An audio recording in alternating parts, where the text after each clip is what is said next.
எனக்காக ஒரு வார்த்தை சொன்னவர், அதை சொல்லாட்டி அவர் அதில் வந்து கதைக்காமல் விட்டுருந்தால் இன்றைக்கு நான் இல்லை.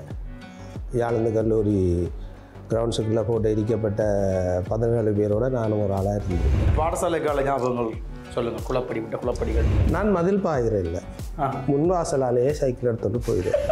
அப்போ அவங்களுக்கு இடைவெளியை நீங்கள் உங்களோட பிள்ளைகளுக்கு கொடுக்குறீங்களா? எங்களுக்கு தரப்பட்ட ஸ்பேஸ் சின்னன், ஆனால் அதுக்குள்ளே நாங்கள் எடுத்த விஷயங்களை கொண்டு போடுறதுக்கு எங்களுக்கு இடம் பத்தாமல் இருந்து இப்போ அந்த பிள்ளைகளோட இடைவெளியாக கிடக்கு. சத்யன் கோபாலகிருஷ்ணன் எப்படி முரளியாக மாறுங்க? போகாமல் சத்தியன் ஒரு கட்டத்தில் நின்றுட்டார். அவர் காமர்ஸ் படித்ததோட ஆல் அவுட். ஏன்னா அவருக்கு அந்த தேவை இருக்கு. இல்லை முரளி குறைஞ்சால போத்து வாங்குறேன். அப்போ நிறைய தாயக பாடல்களுக்கு இசை செய்திருக்கார். தாயக பாடலுடைய உருவாக்கத்தில் பங்கு முழுமையான பாடல்களுக்கும் அவருக்கு ஒரு உதவி சேவைப்பாளராக, ஒரு உதவி ஒலிப்பதிவாளராக, சகல விஷயங்களையும் நான் அதுக்குள்ள நின்று. அம்மா சமையல், மனைவி சமையல், எது சமையல் பிடித்தது? பள்ளிக்கூடத்தில் படிக்கிற நேரத்தில் எந்த சிநேகர் மேலே எல்லாரும் தச்சையெல்லாம் வீட்டில் சாப்பிட கூப்பிட மாட்டாவா என்று இருந்த காலம். அப்படி ஒரு டேஸ்டான அவை இந்த கைப்பக்குவம். தென்றாதல் பானோட பிலாமரத்தில் ஏறுனா அப்படியே அந்த பானோட ஒரு பிலாப்பழத்தின் தண்டை மட்டும் மரத்தில் விட்டுட்டு சாப்பிட்டுட்டு ஆறுதலாக இறங்கலாம். கண்டங்கோஷ்டி இன்றைக்கும் பரவாயில்ல வந்து நினைவு கூறப்படுகிற ஒரு விஷயம் இருக்குது. அரசியல் பிரச்சனைகள் சூழ்நிலைகளால் அவர் அதை கையை விடுறார். நீங்கள் திருப்பி செய்யணும்னு சொல்லி யோசிக்கணும். நீங்கள் இசைக்குள்ளேயும் ஒளிப்பதிவுக்குள்ளேயும் இசையமைப்புக்குள்ளேயும் டீப்பாக போகும்.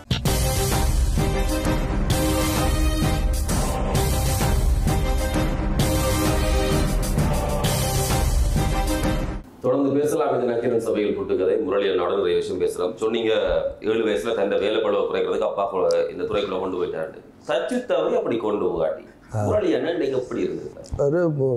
ஒரு கடையில் மேனேஜராக இருந்துருப்பேன். கடையில் என்னடா படித்தது காமர்ஸ்.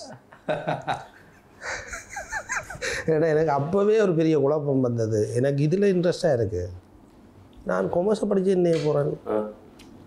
2 பள்ளிக்கூடத்தில் படிக்கலே எனக்கு பெரிய குழப்பம். அப்படி வந்தது. அது அப்படி வர வயசு தானே.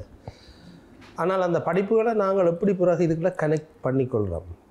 ஒரு முகாமைத்துவம்ன்றது என்ன? இப்போ இன்றைக்கு வரைக்கும் எனக்கு எந்தவித முரண்பாடுகளும் இல்லாமல் யாழ்ப்பாணத்தினோட அனைத்து கலைஞர்களோடையும் தலைமுறை தாண்டியும் வேலை செய்யக்கூடியதாக இருக்குது. இப்போ பேரன் உன்னோடையும் வேலை ஏறுறா பார்த்துக்கொள்ள.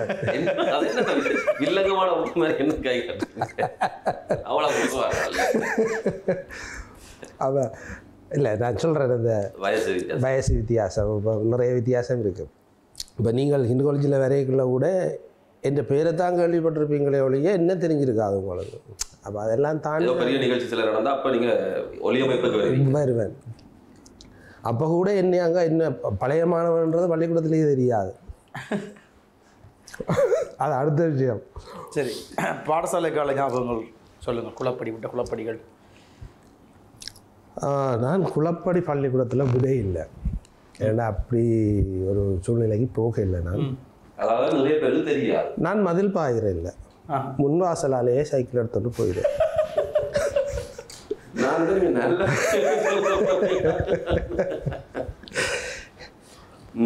மகேந்திரத்தார் நிற்பார் அப்படி ஆஃபீஸ் வாசலில். இதுக்குள்ள தடி இருக்கும். அப்படி இதில் எடுப்பு வச்சோன்னா அப்படி கண்ணாடிகளால் அப்படி பார்ப்பார். ஒன்றும் கேட்க மாட்டேன். நான் போகிறதுல ஒரு நியாயம் இருக்கும் என்றதால் அவர் ஒன்றும் கதைக்கிறதே இல்லை. பல தடவை அப்படி நடந்திருக்கு. எனக்கு மகேந்திரன் மாஸ்டர்லேயும் ஒரு நல்ல ஒரு அபிப்பிராயம் ஒன்று இருக்கு. என்னென்னு சொல்லிச்சுன்னா, அப்படி இருந்தவர் வெறுட்டுவார், பேசுவார், அதட்டுவார், நல்ல மாதிரி கதைப்பார், ஃப்ரெண்ட்லியாக கதைப்பார். ஒரு கட்டத்தில் மகேந்திரன் மாஸ்டர் வந்து ஒரு 87 ஐபிகேஎஃப் காலப்பகுதின்னு நினைக்கிறேன். அந்த டைம் வந்து அவர் எனக்காக ஒரு வார்த்தை சொன்னவர், அதை சொல்லாட்டி அவர் அதில் வந்து கதைக்காமல் விட்டுருந்தால் இன்றைக்கு நான் இல்லை.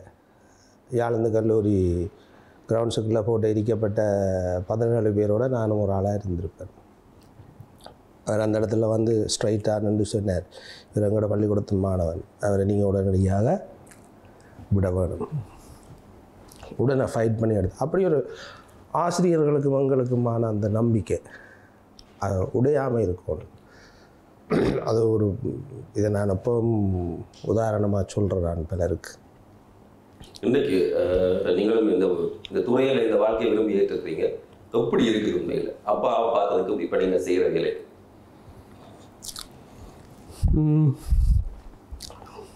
மாற்றங்கள் இருக்குது. அது மாற்றங்கள் வந்து அது காலத்தால் வர்றது தானே, அது ஒன்றும் செய்ய இயலாது. ஆனால் ஒரு ஆரோக்கியமான போக்கு வந்து கொஞ்சம் குறைஞ்சதாக நான் கருதுகிறேன். அதாவது இன்ஸ்டன்ட் உடனடியான சில தேவைகளுக்காக வேலை செய்கிறது. அதுவும் தேவைதான், இல்லையாண்டு இல்லை. ஆனால் அது மட்டுமே நோக்கமாக இல்லாமல் ஒரு ஆரோக்கியமான முறையில் காலம் தாண்டியும் கலைஞர்களுடைய படைப்புகள், கலைஞர்களுடைய செயல்கள் நிற்கக்கூடிய மாதிரி, பேசப்படக்கூடிய மாதிரி, அதை பார்க்குறாங்களுக்கு ஒரு பிரியோசனம் பெறக்கூடிய மாதிரியான சூழலில் இருக்கவும். சரி, ஒரு பக்கம் இந்த பயணம் போக வாழ்க்கையில் ஒரு மனிதனுக்கு பெரிய ஒரு மாற்றம், சில பேருக்கு அது மாற்றம் போய் முடியும். திருமணம், அதை பற்றி சொல்லுங்கள்.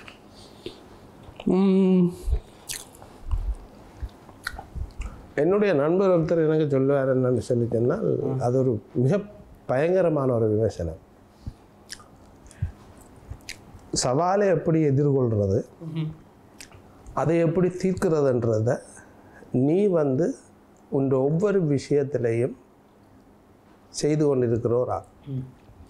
இது என்னுடைய லைஃப்பில், அதாவது இது எனக்குள்ளே நான் யோசிக்கிறது. அதை சொன்னது வந்து நான் அவர்கிட்ட பேரையும் இதில் சொல்லலாம், பலவன் என்று சொல்லி என்னுடைய ஒரு நண்பர்.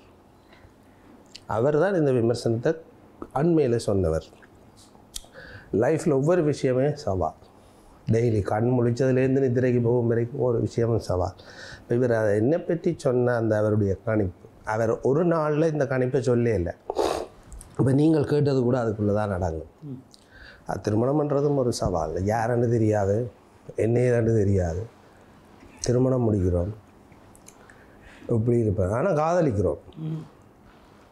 சரியோ, ரைட், நாங்களும் ஆளையால் புரிந்து கொண்டோம் என்று சொல்லி காதலிக்கிறோம். அங்கே ஒன்றும் இல்லை, ஒன்றும் தெரியாது. அப்போ வாழ்க்கை வாழ துவங்கினதுக்கு பிறகு தான் தெரியுது ரியாலிட்டி என்னன்றது. நானும் காதலிச்சு தான் திருமணம், 7 வருஷ காதல். அந்த காதல் திருமணம் கூட மிகுந்த சவால்களுக்கு வாழ்ந்த காலம். அப்படி காலத்தால் சவால், சூழ்நிலைகளால் சவால், பொருளாதாரத்தால் சவால், எல்லாத்தாலையும் சவால். மனுஷி தான் சொல்லுவாங்க, நான் இல்லை. ஓ, அவதான் சொன்னா, ரைட், ஓகே. எனக்கு பதில் சொல்ல 7 வருஷம் செஞ்சது. அவ்வளோ யோசிக்கிறாராம் வாழ்க்கையை பற்றி அவ்வளோ டீப்பாக யோசிக்கிறாராம். 7 வருஷம் யோசிச்சுதான் ஓமோ இல்லையோன்னு சொன்னவராம். அது யோசிக்கிறது இல்லை, வேலை வந்தால் அப்படியே முன்னாடியில் போய். சரி, இதை போய் வீட்டில் சொல்லுங்க, அப்பா என்ன சொன்னேன்? நான் அப்பாட்ட சொல்லல, அதான் நான் சொன்னேன், அப்பாவோட கதைக்கிறேன். என்னென்னு சொல்லிச்சுன்னா, நான் நிதிரையால் எழும்பைகளா அப்பா நித்திரை ஒன்று இருப்பேன். நான் நித்திரைக்கு போனதுக்கு பிறகு அப்பா முழிச்சிருப்பார். இப்படி தான் எங்களோட வாழ்க்கை இருந்தது. அப்போ கிட்டத்தட்ட ஒரு 16-17 வயசு வரைக்குமான எனக்கும் அப்பாவுக்குமான தொடர்பு அப்படித்தான் இருக்கும். நான் அவரை பார்க்குறது மியூசிக்கில் மட்டும்தான் பார்ப்பேன். அந்த நேரம் தான் அவர் முழிப்பாக இருப்பார். இப்போ முழு தொடர்புமே அம்மாவோட தான். ஆனபடியால் இந்த விஷயத்தை நான் அப்பாட்டே சொல்லலை, அம்மாட்ட தான் சொன்னேன். சொன்னோன்னா அம்மா 2-3 அட்வைஸ் சொன்னால் அவ்வளோதான். பிறகு நான் 92ஆம் ஆண்டு சொன்னேன் அப்படி ஒரு பிரச்சனைன்னு சொல்லி. அதுக்கு சில அட்வைஸ் சொன்னோம். அப்புறம் கல்யாணம் நடந்தது 98. அவை சொன்னது சரி, வாழ்க்கைண்டா என்னன்றதை சொல்லி எங்களை தீர்மானிக்க சொல்லி அவை சொன்னது. 2 நிமிஷத்தில் விஷயம் முடிஞ்சுது. நான் இப்படி சொன்னேன், அவள் இப்படி சொன்னான், அவ்வளோத்தோட சரி. 7 வருஷம் இருந்திருக்காரு. அப்பா அவங்களுக்கு கொடுத்த இடைவெளியை நீங்கள் உங்களோட பிள்ளைகளுக்கு கொடுக்குறீங்களா? உண்மையாக அது ஒரு பயங்கரமான கேள்விடாப்பா நீ இப்போ கேட்டுருக்குறது. உண்மையாக எங்களோட அந்த காலத்து குடும்பத்துக்கு எங்களோட குடும்பம் இருந்த சூழல், நாங்கள் இருந்த சூழல் வேறு, அந்த ஜெனரேஷன் அந்த சூழல் இப்போ இல்லை. இப்போ நீங்கள் இருக்கிற சூழல் வேறு. இப்போ உனக்கும் எனக்குமே நிறைய வித்தியாசம் இருக்குது, அவருக்கும் எனக்கு நிறைய வித்தியாசம் இருக்குது. அப்போ அந்த சூழல் இருக்குதா. ஆனால் அதை பார்க்குற விதம், இப்போ நான் அப்பாவே எப்படி, என் அப்பா அம்மா எனக்கு எப்படி ஒரு ஸ்பேஸ் தந்துச்சினோம், அதை விட கூட நான் என் பிள்ளைகளுக்கு இப்போ கொடுக்குறேன். ஏன்னா அவைக்கு அப்படி தேவைப்படுது. இப்போ இருக்கிற சூழ்நிலை அப்படி தேவைப்படுது. நாங்கள் இருந்த காலத்தில் அவ்வளோ ஸ்பேஸ் எங்களுக்கு தேவைப்படையில்லை, இப்போ தேவைப்படுது. ஏன்னா அவையை சுற்றி நிறைய விஷயம் இருக்குது, அது கொடுக்குறோம். ஆனால் அவை அதை எப்படி பயன்படுத்தினோம், எப்படி பிரயோசனப்படுத்தினோம். இப்போ என்னுடைய பிள்ளைகள் மட்டும் இல்லை, முழு ஜெனரேஷனுமே அந்த ஒரு இடைவெளி ஒன்று இருக்குது. அவைக்கு இருக்கிற ஸ்பேஸுக்குள்ள நிறைய ஸ்பேஸ் இருக்குது இடைவெளியாக. இப்போ எங்களுக்கு தரப்பட்ட ஸ்பேஸ் சின்னன், ஆனால் அதுக்குள்ளே நாங்கள் எடுத்த விஷயங்களை கொண்டே போடுறதுக்கு எங்களுக்கு இடம் பத்தாமல் இருந்தது. இப்போ அந்த பிள்ளைகளோட இடைவெளியாக கிடக்கு. நான் இந்த பிள்ளைகளுக்கு மட்டும் சொல்லலை, முழு ஜெனரேஷனுக்குமே சொல்கிறேன். அதை பற்றி எங்களுடைய ஆட்கள் நிறைய யோசிக்கணும். ஆனால் அந்த இடைவெளியாக விடாமல் நிரப்பக்கூடிய ஒரு சிந்தனை உள்ள ஆற்றல் உள்ள பிள்ளைகள் இப்போ சாதிக்க வழிக்கிறீங்க. அதை நீங்கள் கவனிச்சிருப்பீங்க. சரி, சத்யன் கோபாலகிருஷ்ணன் எப்படி முரளியாக மாறினார்?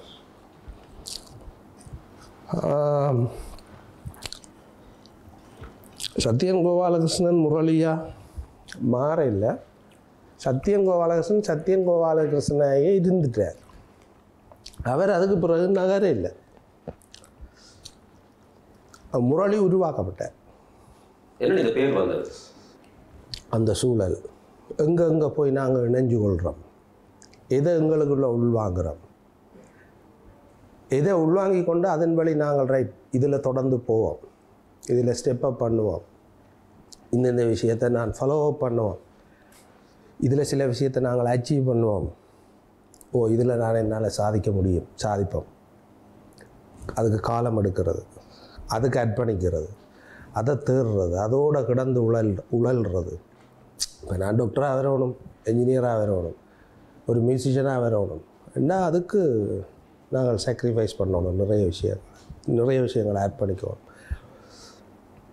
அப்போ அப்படி போகாமல் சத்தியன் ஒரு கட்டத்தில் நின்றுட்டார். அவர் காமர்ஸ் படித்ததோட ஆல் அவுட். ஏன்னா அவருக்கு அந்த தேவை இருக்கு. இல்லை முரளி குறகிஞ்சால போத்து வாங்குறார். அவருக்கு நிறைய பாதைகள், நிறைய தொடர்புகள், நிறைய சரியான வழிகாட்டல்கள் அவர் தெரிவு செய்த எல்லாம் இருக்குது, இன்றைக்கும் இருக்குது. நாங்கள் தெரிவு செய்து அதுக்குள்ள எப்படி போகிறோம்ன்றது தான் எங்களுடைய தீர்மானம். சரி, யார் அந்த பேரை வச்சது, முரளி என்ற பேர்? அப்போ வீட்டில் அம்மா அப்பா தான் அதை கூப்பிட்டு அது வீட்டு பேர். அது வீட்டு பேர், அதான் என்னுடைய ஒரு அன்ரெஜிஸ்டர்ட் நேம். ஆனால் அந்த வீட்டு பேர் தான் உலகம் பூரா இன்றைக்கு அடையாளம் பண்ணுறது முக்கியம். அப்பா நிறைய தாயக பாடல்களுக்கு இசை செய்திருக்கார். தாயக பாடலுடைய உருவாக்கத்தில் அதிகமாக பங்கு பெற்றிருக்கார். நேர பார்த்த அனுபவங்கள் எப்படி? இல்லை, நான் அது நேர பார்க்கல. நான் அதுக்குள்ளேயே அதுவாக மாறி நின்றேன். அவருக்கு அதில் பெரும்பாலான முழுமையான பாடல்களுக்கும் அவருக்கு ஒரு உதவி இசையமைப்பாளராக, ஒரு உதவி ஒலிப்பதிவாளராக, சகல விஷயங்களையும் நான் அதுக்குள்ள நின்று வேலை செய்தது. அதுக்குள்ள நிறைய விஷயங்களை நாங்கள் படித்து கொண்டோம். ஒவ்வொரு நாளும் ஒவ்வொரு விஷயம், ஒவ்வொரு பாடலும், அந்த ஒவ்வொரு பாடலினுடைய ஒவ்வொரு செகண்டும், 5 நிமிஷ பாட்டுன்னு சொன்னால் அந்த 5 நிமிஷ பாட்டினுடைய ஒவ்வொரு செகண்ட்ஸ் எல்லாமே ஸ்டடீஸ், படிப்பு தான் டெய்லி. சரி, அப்பாவுக்கும் பிள்ளைக்குமான பந்தம் வேறையாக இருக்குது. ஒரு தொழில்முறை கலைஞனா நீங்கள் வந்து கடன் மாஸ்டர் முரளி அணின்றது அதுவும் வந்து வித்தியாசமாக இருக்குது. இது ரெண்டையும் கூட அப்பாட்ட பார்த்துக்கிறீங்களா? அதையும் கூட நான் அவர்கிட்ட தான் படித்தேன். ஒரு பிள்ளையாக என்னோட எப்படி கதைக்க வேணும், எப்படி விஷயங்களை ஹேண்டில் பண்ணணும், அதே நேரம் ஒரு கலைஞனாக எப்படி என்னோட உறவை வச்சுருக்கணும், அப்படி ஹேண்டில் பண்ணணும். இப்போ ஒரு பிள்ளையாக நான் அங்கே போய் நிற்கல, மற்ற கலைஞர்களோட பார்க்கல, நானும் ஒரு சக கலைஞன் தான். அதை எப்படி கையாள வேணும் என்றதெல்லாம் அவர்கிட்ட இருந்து தான் நாங்கள் கற்றுக்கொண்டது. எப்படி மற்றவரை மதிக்க வேணும், எப்படி மற்றவருக்கு வேலை கொடுக்க வேணும், எப்படி வேலை வாங்க வேணும். இப்போ இன்றைக்கு வரைக்கும் யாரோடையும் எங்களுக்கு முரண்பாடு வரையில்லை. இப்போ நாங்கள் முரண்பாடு வரையில்லைன்றோன்னா நாங்கள் நினைக்கக்கூடாது நாங்கள் நல்லவையான்னு சொல்லி நாங்கள் தான் உலகத்தில் ஆக கெடு கேட்டாங்க. நான் மற்றவரை வச்சு வேலை வாங்குகிறோம். சரியோ, அதை எப்படி கையாளுறோன்றது தான். அதை அவை எப்படி புரிஞ்சு கொள்ள வைக்கிறோம், எப்படி அவை அதை புரிஞ்சு கொள்ளினோம், அவையும் அந்த அதுக்குரிய அந்த ஃப்ரீக்குவென்சியில் நிற்க வேணும். இசைத்துறை சார்ந்த சமைக்க தெரியும் எனக்கா? நான் முதலாவது வந்து ஒரு பயங்கரமான சாப்பாடு பிரியன். பயங்கரமான சாப்பாடு பிரியன். அது வெங்காயமும் பானும் என்றாலும் அதில் ஒரு நிறைய விஷயங்களை எதிர்பார்ப்பேன். அதனால தான் நான் ஒரு சமையல்காரன். ஆனால் உண்மையாக எனக்கு சமைக்கிறதுக்கு நேரம் இருக்கிறே இல்லை. ஆனால் சில நேரங்களில் சமைப்பேன். சரி, ஒரு பக்கம் அம்மா சமையல், மனைவி சமையல், எந்த சமையல் பிடித்தது? அம்மா, எங்களுடைய அம்மா வந்து சமையலில் ஒரு கிங். பள்ளிக்கூடத்தில் படிக்கிற நேரத்தில் எந்த சிநேகர் மேலே எல்லாரும் தச்சையெல்லாம் வீட்டில் சாப்பிட கூப்பிட மாட்டாவா என்று இருந்த காலம். அப்படி ஒரு டேஸ்டான அவை இந்த கைப்பக்குவம். எல்லாரும் பாவிக்கிற பொருள்களை தான் அவையும் பாவிக்கணும். ஆனால் அந்த கைப்பக்குவம்ன்றது வந்து அதை செய்கிற முறை. எவ்வளவு பொரிய விடுறதுண்டா இத்தனை செகண்ட் பொரிய விடுறது, இத்தனை நிமிஷம் பொரிய விடுறதுண்டு இருக்குது. அப்போ அந்த வித்தியாசங்கள் வந்து நிறைய வித்தியாசமாக இருக்கும். அதில் எங்கட அம்மா மிரக்கறி மச்சம் ரெண்டுமே நல்லா செய்வாள். ஏன்னா அம்மாவோட பரம்பரையோ அப்பாவோட பரம்பரையோ எல்லாம் திண்டுகட்ட குடும்பம். பழைய முந்தி சொல்லுவாங்க அப்படியான ஆக்கள். அப்போ அதில் வந்து சாப்பாடு வந்து நல்ல இது. மனசின்ற பக்கத்தால் மனசிக்கு வந்து மிரக்கறி அவ்வளோ பெருசாக ஓடாது. மிரக்கறி சமையல், மச்ச சமையல் நான் ஒரு வீரக்காரி. அப்போ மச்ச சமையல் வடிவாக செய்வான். ஆனால் பிறகு இப்போ ஓகே, இப்போ இஞ்சால வந்தாச்சு, மிரக்கறி சமைக்க வேணும். அப்போ அதால் வந்து இப்போ என்ன சாப்பாடு வேணும்னு சொல்லி கேட்டு சாப்பிட்டீங்க? அதுதான் சொல்கிறேன், அப்படி கேட்டு வேண்டி சாப்பிட இல்லாது என்ன எல்லாமே டேஸ்ட் தான். சரி, கூட்ட தாண்டி என்ன சாப்பாடு? எனக்கா? எனக்கு வந்து இன்ன சாப்பாடு தான் டேஸ்டாக இருக்கணும்னு நான் ஒரு நாளும் பார்க்குறேன். அதான் நான் சொன்னேன், என்ன சாப்பாடோ அந்த சாப்பாட்டுக்குரிய பக்குவத்தோடு இருக்கணும். அதே பானம், வெங்காயம், பச்சை மிளகாயிலையுமே ஒரு விதமான டேஸ்ட் இருக்குது. கிட்டத்தட்ட 3 பான் சாப்பிடலாம். 3 பான் சாப்பிட்றலாம். அதில் ஒரு பிரச்சனையும் இல்லை, சத்தம் போடாமல் போகும். சரி, ஒரு பக்கம் இந்த கண்ணன் கோஷ்டி இன்று இதில் இன்னொரு விஷயம் ஒன்று இருக்கு. என்னென்னா, 2 பானோட பிலாமரத்தில் ஏறுனா அப்படியே அந்த பானோட ஒரு பிலாப்பழத்தின் தண்டை மட்டும் மரத்தில் விட்டுட்டு சாப்பிட்டுட்டு ஆறுதலாக இறங்கலாம். அப்படியான சூழ்நிலைகளும் இருந்திருக்கு. சரி, ஆனால் இப்படி யாரும் சொன்னதும் கிடையாது, புதுசாக இருக்குது சில விஷயங்கள். சரி, கண்ணங்கோஷ்டி இன்றைக்கும் பரவாயில்ல வந்து நினைவு கூறப்படுகிற ஒரு விஷயமா இருக்கிறது. நாளை தினங்களே இன்னும் கொண்டு போகப்படுமா, இல்லாட்டி அடுத்த முயற்சி என்ன? உண்மையாக பலருக்கு அந்த ஆதங்கம் இருக்குது. ஏன் நீங்கள் செய்யாமல் விட்ட நீங்கள்னு சொல்லி. இப்போ நானோ தம்பியோ மற்றாக்களோ எல்லோரும் இருக்கிறோம். ஏன் நீங்கள் செய்யாமல் விட்ட நீங்கள்னு சொல்லி ஒரு கேள்வியை நடுக முன்வைக்கிறவ. அது நியாயமான கேள்வி. ஆனால் அதுக்கும் ஒரு சில காரணங்கள் இருக்குது. அது கூட அப்பாவனுடைய வழிகாட்டல் தான். அவர் அதை விரும்பித்தான் சொன்னவர், நீங்கள் இந்த இசைக்குழு என்ற ஒரு விஷயத்துக்குள்ளே நீங்கள் போகாதீங்க. இந்த நான் செய்து போட்டு இப்போ நான் கையோட போகிறேன். காலம் சூழ்நிலை அவர் அதை அரசியல் பிரச்சனைகள் சூழ்நிலைகளால் அவர் அதை கையை விடுறார். நீங்கள் திருப்பி செய்யணும்னு சொல்லி யோசிக்காங்க. நீங்கள் இசைக்குள்ளேயும் ஒலிப்பதிவுக்குள்ளேயும் இசையமைப்புக்குள்ளேயும் டீப்பாக போகும். அவங்க அதுக்கு பிறகு ஒரு காலத்தில் இது திருப்பி செய்ய வேணுமென்ற ஒரு எண்ணம் உங்களுக்கு வந்தால் நீங்கள் செய்யுங்க. இது அவர் எனக்கு சொன்னது. அதில் உண்மையாக அது ஒரு தீர்க்க தரிசனமான முடிவு.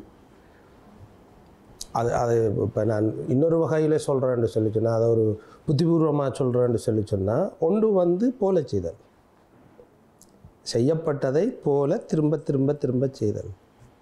இசையமைப்புன்றது உருவாக்குதல், இது கிரியேட்டிவ் நாலேஜ், அது ரீப்ரொடக்ஷன், இமிட்டேட். அப்போ ஒன்றா அப்படியே திருப்பி செய்ய வலிக்கிறது. அப்போ அங்கே படைப்பாளி இல்லை, ஆனால் இங்கே படைப்பாளி இருக்கிறார்.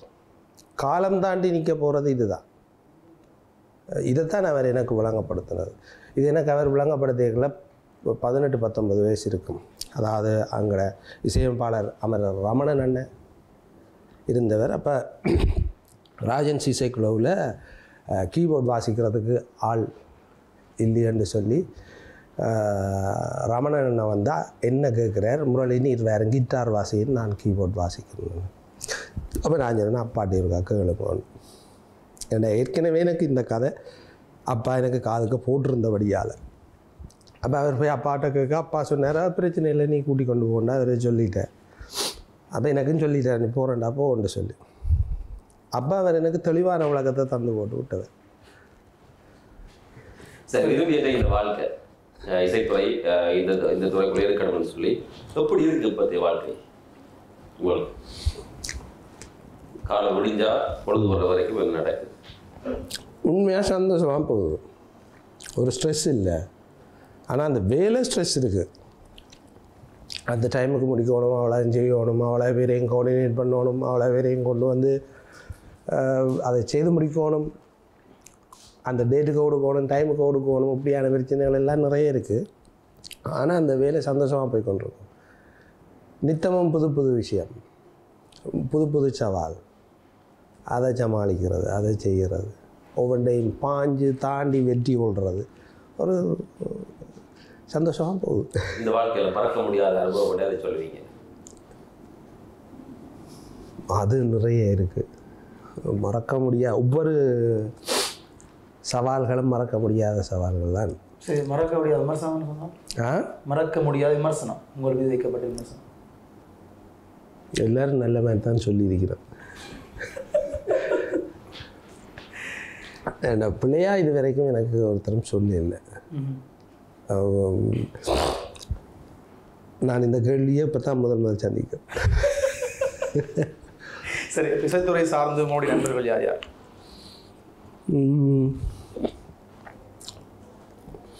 உண்மையாக நான் வேலை செய்கிற காலப்பகுதியில் ஆக வயசு குறைஞ்சால் நான் தான். அப்போ நான் இதுக்குள்ளே அதான் சொன்னது 7-8 வயசுக்குள்ளே போனேன். அப்பவும் நான் தான் சின்ன பையன். பிறகு 18-19 வயசுக்கு வரைக்கும் நான் தான் சின்ன பையன். எல்லாருமே 50-60 கிட்ட வந்தாக்கள். அப்போ எல்லார்ட்டையுமே நான் ஒரு சின்ன பிள்ளையாக இருந்தேன். அப்போ எல்லாராலையும் நான் பக்குவப்படுத்தப்படுறேன்.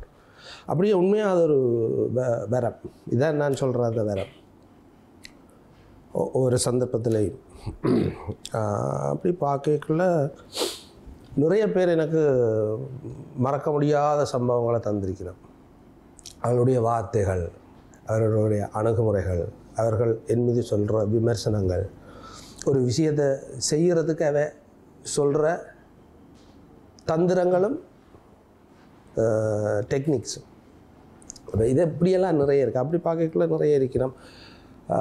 நண்பர்களாக பார்க்க போகும்போது சதாவேல் மாறன் அமரர், அவர் என்னோட நீண்ட காலம் என்னோடைய அலைஞ்ச ஒரு மனுஷன். 2 பேரும் ஒரு பாயில் படுத்திருப்போம். இப்படி ஒரு பிளேட்டில் புட்டு சாப்பிடுவோம். அதில் பெரும்பாலும் புட்டு தான். அங்கேயும் புட்டும் சாக்கில் வச்ச புட்டும் சொதியுமே இருக்கும். அப்படி 2 பேரும் இருந்த நாங்கள். அவர் அமரர் ஆகிட்டார். இப்போ அவர் ஒரு நல்ல ஒரு மனுஷன். கிட்டாரிஸ்ட் தோமஸ், ஹார்மோனிய வாத்திய கலைஞர் ஜோன் கவாஸ். இப்போ இவர்கள் எல்லாமே நிறைய அடிபட்ட கலைஞர்கள். அதாவது சமூகத்தினுடைய அடிமட்டத்திலிருந்து மேல்மட்டம் வரைக்கும் அடிபட்ட ஆக்கள், கூட பயணிச்ச ஆக்கள் என்னோட. இப்போ இல்லை, ஆனால் இப்போவும் அதுக்கு அடுத்த அவர்கள், நான், எனக்கு பிறகு உள்ள தலைமுறை, இப்போ உள்ள தலைமுறையிலையும் நிறைய பேர் இருக்கணும். சரி, இப்போ உள்ள தலைமுறை இசைக்கலைஞர்களிடையே இருக்கக்கூடிய உறவு எப்படி இருக்கிறது? உண்மையாக அவர்கள்ட்ட ஒரு உடனடி தீர்வுகளை, உடனடி புகழை, உடனடி திறமைகள், தங்களுடைய திறமைகளை 100% நம்புகிறவர்களாக இல்லாமல், எங்களோட காலத்தில் அப்படி இருக்கல. நாங்கள் எங்களுடைய திறமைகளை தான், சும்மா உதாரணத்துக்கு நான் ஒரு விஷயத்தை டக்குன்னு சொல்லலாம். என்னென்னு சொன்னால், ஒலிப்பதிவு செய்கிறதுக்குரிய சாதனம் பழுது, ஆனால் அந்த ஒலிப்பதிவு செய்தே ஆகணும், வேறு வழியே இல்லை யுத்த சூழ்நிலை. அதுக்கு எங்களுக்கு உதவுனது இது உதவும் என்று கண்டுபிடிச்சோம். ஒரு வாகனத்தினுடைய சொக்கப் சோபர் புஷ், அந்த வாகனத்தினுடைய சொக்கப் சோபர் புஷ் அந்த ஒலிப்பதிவு சாதனத்தை திருத்தி ஒலிப்பதிவு அன்றைக்கு உடனடியாக செய்ய வச்சுது. அப்போ இப்படி சிந்திக்கிற ஆற்றல், சிந்திக்க வேணுமென்று நான் சொல்லலை, அந்த இப்படியான நெருக்கடிகள் இப்போ இல்லை. அப்போ அவர்களுடைய சிந்தனைகள் போக்குகள் வேறு மாதிரி இருக்குது. அப்போ இது நிறைய ஆக்களை வளப்படுத்தும். சரி, முன்னாடி என்ன சாக்கில் வச்ச புட்டுச்சா அப்படின்னு சொன்னால் அது ஒரு காலத்துக்குரிய பெரிய அடையாளம். எல்லாருமே சாக்கில் வைக்கிறதில்ல, சில காலகட்டத்தில் சில பேர் மாத்திரம் தான் செய்தவர். இன்னைக்கு அந்த அடையாளம்ன்றது நிறையவே இருக்குது. ஆனால் இவ்வளோ பேருக்குள்ளேயும் அந்த இசையை செய்துட்டு இன்னைக்கு சாதாரண மனுஷன் நான் ஒன்றுமே செய்யலை அப்படின்ற மாதிரி தெரியக்கூடிய மிக எளிமையான மனிதருக்குள்ள முரளியர் அந்த கதைகள்லாம் அதை பெருசாகவே எடுக்கவே இல்லை. அந்த சாக்கில் வச்ச புட்டுன்ற கதைகளை தான் அதை பற்றி சொல்கிறேன். சரி, பல விஷயங்கள் பேசியிருக்கலாம். இன்றைக்கு இருக்கக்கூடிய இந்த கலைஞர்களுக்கு, இந்த கலைத்துறை சார்ந்த பயணிப்பவர்களுக்கு மிகச்சிறந்த ஆளுமையாக கலைஞெல்லாம் கதைக்க மாட்டேன், வெற்றோடு துண்டுறது அப்படின்றத சொன்னால் சொல்றது நீங்களும் மேலே நடக்கணும், நல்ல மனுஷனாக இருப்பார் இல்லையா? அப்படிதான் சரியா? இருக்கக்கூடிய பல்வேறுபட்டவர்களுக்கு வழிகாட்டியாக இருக்கக்கூடிய முன்னாடி பல விஷயங்களை பேசியிருக்கிறோம். தொடர்ந்து பயணிக்கலாம், நல்ல கலைஞர்களை உருவாக்கணுன்ற வார்த்தையை சொல்லிட்டு முன்னாடியோட வேலை செஞ்சுக்கிறோம். காலம் வலிக்கிட்டா ஆளுடைய ஓட்கொண்டு இருக்கும். அதுக்குள்ள ஒரு நேரத்தை தந்த நிகழ்ச்சியில் வார்த்தை லேசான விஷயம் இல்லை. இதுக்கு முடியவும் நிகழ்ச்சி இருக்குது, அதுக்கு பிறகு நிகழ்ச்சி இருக்குது. நேரத்துக்கு ஒதுக்கி நிகழ்ச்சியில் கலந்து கொண்டமைக்கு ஐரிஸ் தமிழ் குழு சார்பில் நன்றிகள். இப்படி ஒரு இனிமையான காலை பொழுதுல அருமையான புட்டுக்கணவாயோடையும் அதை சமைச்சு தந்த அந்த அம்மாவுக்கும் என்னுடைய முதலாவது நன்றி. இவ்வளவு சுவையாக உண்மையில் நான் இப்போ தொடர்ந்து தம்பி சொன்ன மாதிரி நிகழ்ச்சிக்கு போக வேண்டியிருக்கு. இனி இரவு தான் சாப்பிடக்கூடிய சூழ்நிலை வரலாம், இது காணும். ஆனால் இன்றைக்கு முழுக்க இது காணும். அந்த வகையில் ஐபிசி குடும்பத்தினருக்கும் நேயர்களுக்கும் என்னுடைய மனமார்ந்த நன்றிகளை தெரிவித்துக் கொள்கிறேன். உங்கள் இருவருக்கும் நண்பர்களுக்கும் என்னுடைய மனமார்ந்த நன்றிகள். நிகழ்ச்சி பார்த்துக்கிறீங்களா? இல்லை, உண்மையாக எனக்கு இன்றைக்கு இது ஒரு புது படிப்பு. அது பேட்டியை புட்டுங்கனவையோடையும் பேட்டி எடுக்கலாம்ன்றது,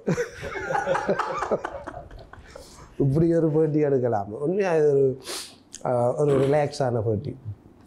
ஆனால் கதைச்சது முழுக்க உங்களோட ஷர்மி எனக்கு சொன்னால், அண்ணா இது சீரியஸான பேட்டி இல்லையா? அப்போ தான் நான் யோசிச்சனோட, அப்போ நான் சீரியஸாக தான் எடுக்க கதைக்கிறனோ. ஷர்மி சொல்லிக்குள்ள தான் எனக்கு விளங்கிச்சுது. அப்போ நான் கதைக்கிறது எல்லாமே சீரியஸாக தான் கதைக்கிறோம். இல்லை, இன்றைக்கு போய் பம்பலாக கதைக்கணும். அப்போ நான் என்ன சொல்லிருக்குங்கன்னா, நான் கதைக்கிறது முழுக்க பம்பலட்டு. சரி, வருகிற வாரம் இன்னும் அதிகளோட சந்திக்கலாம். அதுகள் இணைந்து கொண்டு எல்லோருக்குமே நன்றிகளை வாழ்த்துக்களை சொல்லிக்கொண்டு நிகழ்ச்சி விடை கொடுப்பது விடைபெற்றுக் கொள்ளும் நாங்கள் என்று வன்பின் ஹாலோ கிடநாதன் உஷாந்தன். வணக்கம்.